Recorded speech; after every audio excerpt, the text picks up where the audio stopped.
প্রতিদিন হাজার হাজার শিশু নির্যাতনের শিকার হয়, কিন্তু সব খবরের শিরোনাম হয় না। আজ আমরা জানবো শিশু নির্যাতনের আসলে কি এবং কেন এটি একটি সামাজিক সমস্যা।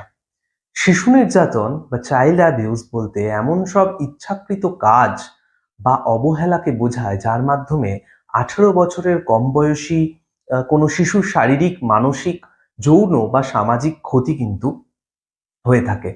এই নির্যাতন পরিবার, আত্মীয়স্বজন, পরিচর্যাকারী, শিক্ষক, প্রতিবেশী বা সমাজের যে কোনো সদস্যের দ্বারাই কিন্তু সংগঠিত হতে পারে। শিশু নির্যাতনের ফলে শিশুর স্বাভাবিক বিকাশ ব্যাহত হয় এবং তার শারীরিক, মানসিক ও সামাজিক জীবনে দীর্ঘমেয়াদী কিন্তু নেতিবাচক একটি প্রভাব পড়ে। মার্টিন গ্যালেস তিনি বলছেন, শিশু নির্যাতন হলো পরিবার বা সামাজিক প্রতিষ্ঠানের ভেতরে ক্ষমতাশালী প্রাপ্তবয়স্কদের দ্বারা শিশুদের উপর সংগঠিত শারীরিক, মানসিক বা যৌন ক্ষতিকর আচরণ। সমাজতাত্ত্বিক দৃষ্টিভঙ্গিতে শিশু নির্যাতনকে কেবল কিন্তু ব্যক্তিগত পারিবারিক সমস্যা হিসেবে নয়, বরং একটি সামাজিক সমস্যা হিসেবেই দেখা হয়। কেন এটি সামাজিক সমস্যা?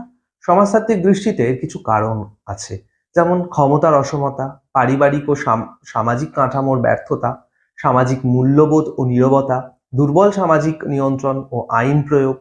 সুতরাং দারিদ্র্য, লিঙ্গ বৈষম্য, ক্ষমতার অসমতা, পারিবারিক সহিংসতা, মদ্যপান, সামাজিক মূল্যবোধের অবক্ষয় এবং দুর্বল সামাজিক নিয়ন্ত্রণ ব্যবস্থা শিশু নির্যাতনের ঝুঁকি কিন্তু বাড়িয়ে তোলে।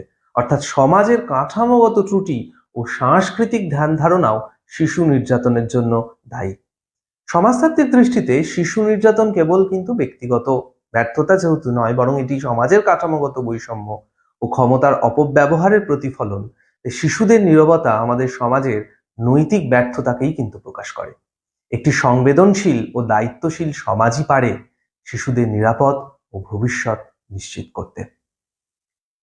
আজকের মতো এতটুকুই। দেখা হচ্ছে পরের ভিডিওতে।